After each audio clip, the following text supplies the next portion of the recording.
हिंदू मुक्ति और मोक्ष।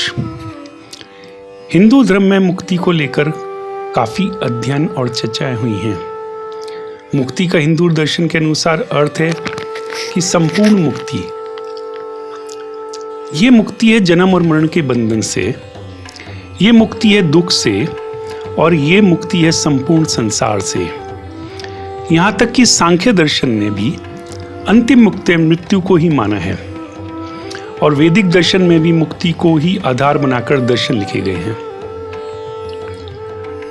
गौतम बुद्ध ने निर्वाण के बाद कहा था कि मुझे बहुत कुछ एहसास है और बहुत कुछ जानता भी हूं जो मैंने तुमको बताया नहीं है, उससे भी ज्यादा।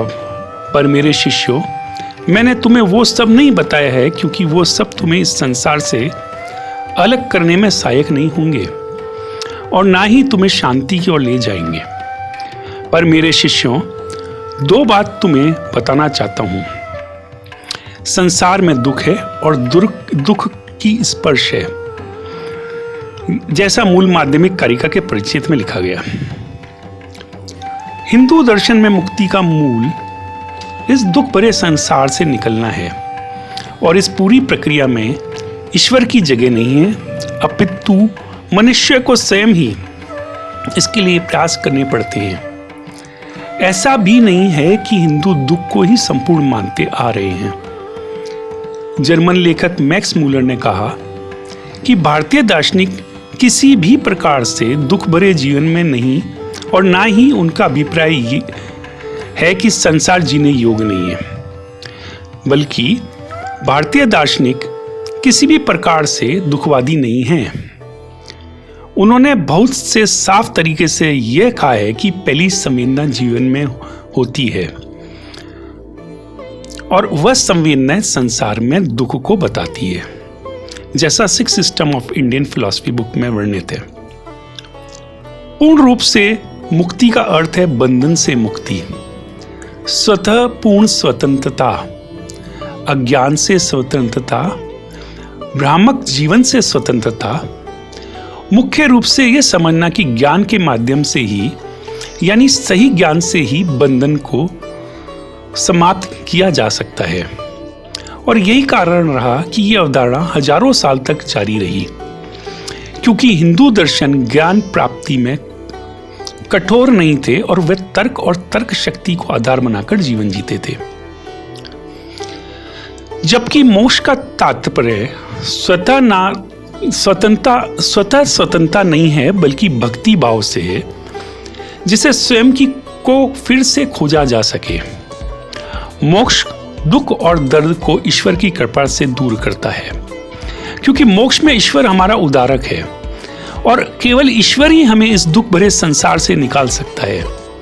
और ये केवल उनके साथ है जो ईश्वर को अपने आप में समर्पित कर देते हैं। हिंदू दार्शनिकों की मुक्ति की अवधारणा बाद में मोक्ष में बदल गई। मुक्ति की धारणा में किसी उद्धारक की आवश्यकता नहीं होती जो दुख और दर्द के इस संसार से बाहर निकाल सके। इसमें व्यक्ति को ही कठिनता से मुक्ति के प्रयास करने होते हैं, और इसका रास्ता केवल और केवल ज्ञान और सत्य ज्ञान या सत्य ज्ञान की समझ से ही होता है। सत्य ज्ञान के साथ कर्म मार्ग प्रदान था। यह क्रम मार्ग वेद और वेद के अंगों में बताया गया, परंतु मोक्ष में आत्मविश्वास का भाव खत्म होता दिखाई देता है, और इसलिए इस दुख भरे संसार में मनुष्यों को बचाने के लिए किसी और की आवश्यकता पड़ गई, जो इस संसार के दुख से जीवन को बचाकर मोक्ष दिला सके। तेरा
मुक्ति भाव में मनुष्य संपूर्ण मुक्त हो जाता है और वह सार्वभौमिक आत्मा बन जाता है, परंतु मोक्ष प्राप्त मनुष्य सार्वभौमिक आत्मा का आशीर्वाद पाता है, ईश्वर के बैकुंठ में जाता है। यहां तक कि मुक्ति मार्ग को बताने के लिए आदि शंकराचार्य ने ईश्वर और जगत की धारणा को तब तक ही सत्य माना था जब तक कि मनुष्य माया के बाहर नहीं निकलता है। अद्वैत के अनुसार मनुष्य अहम ब्रह्म अस्मि ही है, परंतु प्राचीन हिंदू दर्शन में बदलाव के लिए काफी हद तक अन्य धर्मों का भी प्रभाव रहा। अन्य सभ्यताओं और विचारों का प्रभाव प्राकृतिक प्रक्रिया भी है, जिससे विकास भी होता है। मनुष्य इस बदलाव को सहज ही अपना लेता है, क्योंकि सामूहिक रूप से मनुष्य विश्वास का अनुयायी है। प्राचीन समय भी इसी प्रकार की धारणा पाई गई है, जिसमें यूनान के ईश्वर वेदों के देव की तरह ही प्राकृतिक शक्तियां लेकर पूजे जाते थे। भक्ति का प्रारूप मुख्य तौर पर सूफी और ईसाई धर्म से आया और इन्होंने ईश्वर की सत्ता को सुदृढ़ किया। मुक्ति में ईश्वर की जगह नहीं थी और यहां तक कि प्राचीन पतंजलि योग में ईश्वर का स्थान नहीं था, लेकिन बाद में ध्यान लगाने में ईश्वर को सम्मिलित किया गया। भक्ति और ईसाई धर्म का प्रभाव यह रहा कि लोग ईश्वर को जगत का निर्माता मानने लगे, ईश्वर पिता के समान हो गए। हिंदू मुख्य धारा और नई धार्मिक सोच के विलय से नई भावनाओं और सोच का उदय हुआ और यहाँ तक कि विकसित देशों में लोगों ने इस नई हिंदू प्रणाली और धर्म के प्रावधानों को अपनाना भी शुरू कर दिया। जिस प्रकार हिंदू मूल दर्शन में अगरबत्ती के जलाने का कोई प्रावधान नहीं है, क्योंकि उसे जलाने वाला बांस केवल मृत्यु के दौरान ही जलाया जाता है, लेकिन सूफी सोच के प्रभाव से नई सोच अभ्यस्त हो गई। इस प्रकार मूल हिंदू प्रणाली में सामूहिक प्रार्थना का कोई स्थान नहीं था, लेकिन अब सामूहिक इस प्रार्थना का प्रचलन चल पड़ा है, जो सूफी इस्लाम और ईसाई धर्म में पूर्व में ही प्रचलित था। हिंदुओं में अद्वैत वेदांत के विचारों को बाद में माधव की संकल्प या वल्लभ और महाप्रभु ने बदलकर हिंदू मूल तत्व मीमांसा को बदलकर भक्ति की ओर मोड़ दिया। और अब हिंदू भी मानते हैं कि ईश्वर ही इस जगत का नियोक्ता करता है और हमारे अंदर की आत्मा को भी वह ही नियंत्रित करता है। आत्मा ही ईश्वर की घटक है और आत्मा ही संपूर्ण कर्मों के लिए उत्तरदायी है, जबकि सांख्य दर्शन ने कर्मों के लिए निहित गुणों को ही आधार माना था। मुक्ति में ज्ञान और कर्म की जगह अब मोक्ष में भक्ति ही सर्वोपरि है। भक्ति सनातन ईश्वर के प्रति, प्रभु और सृष्टि रचयिता के प्रति हमारा समर्पण है। जैसा तत्वोदया संग्रह में अंकित है, मुक्ति से मोक्ष की ओर मुड़ने से हिंदू शैविक, वैश्विक और शक्ति संप्रदाय के में पट गए, उनमें भेद हो गया। इन सभी संप्रदाय का मुख्य लक्ष्य मोक्ष की प्राप्ति हो गया, जिसमें अपने अपने ईश्वर के प्रति संपूर्ण ही एक मार्ग निर्धारित हुआ। यह संप्रदाय मोक्ष का मार्ग दिखाने लगे, जबकि मूल हिंदू दर्शन ज्ञान को ही मुक्ति का मार्ग मानते थे। मुक्ति जन्म मरण चक्र से पूर्ण मुक्ति है, जबकि मोक्ष अगले जन्म में बेहतर जीवन की संकल्पना बन गई। मुक्ति पूर्ण मुक्त बोध था, तो मोक्ष पाने वाले ईश्वर के प्रति पूर्ण समर्पण का भाव बन गया। हिंदू धर्म और हिंदू दर्शन में बड़ा विरोधाभास यह हो गया कि लोग एक और अनेक ईश्वर की संकल्पना को मानने लगे, जो भक्त से प्रसन्न होकर उन पर सुख की वर्षा करने लगे। अनगिनत मंदिरों का निर्माण हुआ और एक नए हिंदू सोच ने जगह बनाई। अब हजारों गीत और प्रार्थना, ईश्वर को प्रसन्न करने के हजारों तरीके भी विकसित हो गए, जो परिवार पर सुख की बरसात करने के लिए गाए जाने लगे। मुक्ति पर आधारित नई सोच ने भारतीय विषयों और ग्रंथों की अलग विवेचना भी शुरू कर दी। जिसमें ईश्वर की सत्ता को महत्वपूर्ण बताया गया। ईश्वर के आशीर्वाद से भक्त का जीवन सुखमय और समृद्ध बताया गया।